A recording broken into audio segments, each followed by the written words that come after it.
ప్రపంచంలో అత్యధిక భక్తులు దర్శించే దేవాలయం ఏదో తెలుసా? అదే తిరుమల శ్రీ వెంకటేశ్వరస్వామి ఆలయం. కాని ఈ ఆలయం వెనుకున్న కొన్ని అద్భుత రహస్యాలు చాలామందికి తెలియవు.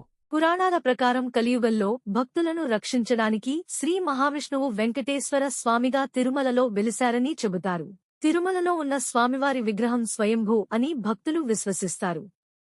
అంటే మనుషులు తయారు చేసిన విగ్రహం కాదని నమ్మకం. ప్రతిరోజూ లక్షలాది మంది భక్తులు స్వామివారిని దర్శించడానికి వస్తారు. వారి కోరికలు నెరవేరిన తర్వాత మళ్లీ వచ్చి మొక్కులు చెల్లిస్తారు. తిరుమల లడ్డూ ప్రపంచ ప్రసిద్ధి పొందింది. ఇది ప్రత్యేకమైన ప్రసాదంగా భావించబడుతుంది. శ్రీ వెంకటేశ్వర స్వామిని హృదయపూర్వకంగా ప్రార్థించిన వారికి ఆయన కరుణ తప్పకుండా లభిస్తుందని భక్తుల నమ్మకం. గోవిందా గోవిందా.